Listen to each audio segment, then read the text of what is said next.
A few years ago, I went fruit picking with a friend down the Riverina. And on the weekend, I wanted to go to Mass, but my friend, being Pentecostal, wanted to go to a Pentecostal church. So we decided to do both.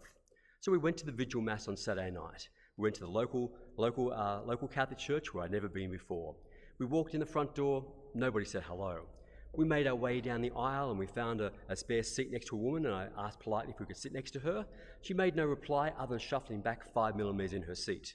As I crawled over her knees to get to the seat, she made a little sound, but she didn't say hello. And then at the end of Mass, we stood around for a few minutes awkwardly. We even bought tickets in a raffle. We would not be in town to win, but nobody said hello. And then the next day, we went to the Pentecostal church, where two lovely people introduced themselves to us. They introduced us to two of their friends, who invited us to sit next to them during the service. The pastor came and said hello, and at the end of the service, somebody else invited us home for lunch. So of those two churches, which would you want to go back to if you were in town the following weekend? I've told that story many times over the years and asked that same question. And to me, it's obvious that you want to go to the friendly church where people welcome you and want to know you. But I've since discovered that's me as an extrovert, assuming that, and that many of the introverts I'm speaking to in Mass are sitting there going, no, I want to go to the quiet church. I want to go where I don't have to talk to anybody or have any interaction with another human being. And that might be, I appreciate, the way you feel, and maybe what you want, and maybe your comfort zone, but it's not what you need. And I can assure you it may well not be what the people around you need either. This weekend, this fourth Sunday of Advent, we hear stories of hospitality given and withheld in our Gospels. Tonight we hear of the hospitality that Joseph shows to Mary, his betrothed.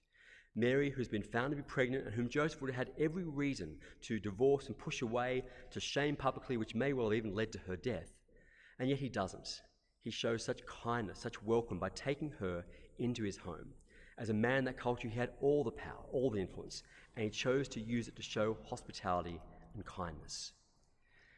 And some other years, on the last Sunday of Advent, and indeed later this week, we'll hear the story of Elizabeth and the hospitality that she offers to Mary.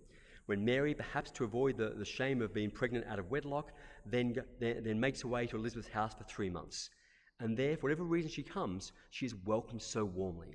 Elizabeth speaks to Mary in such kindness as she greets her, and we hear that even the child in her womb leaps for joy at the presence of the unborn Jesus and Mary at their doorstep.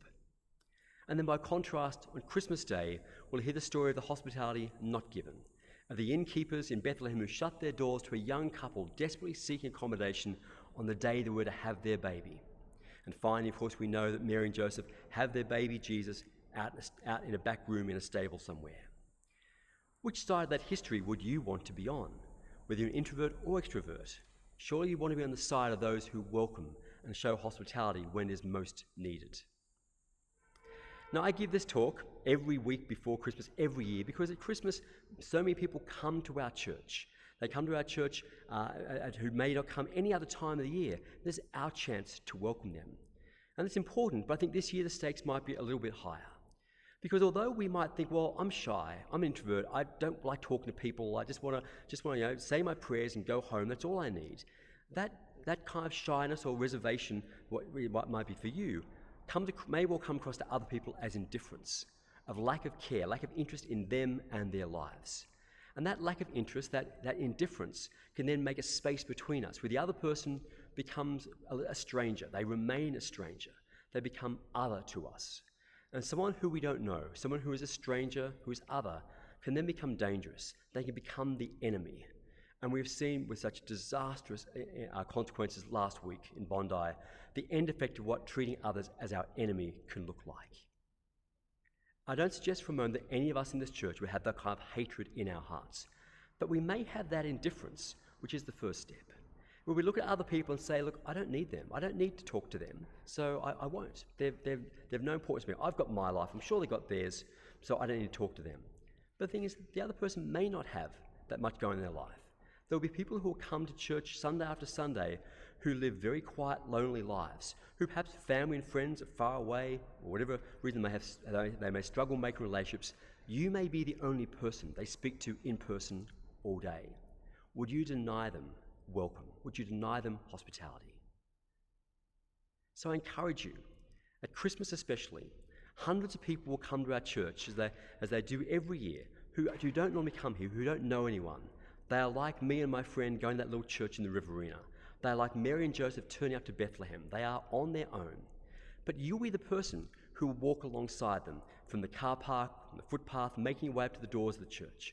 You'll be the person who can say, hello, happy Christmas. I don't think we've met before. What's your name? I'm Jim. What's your name?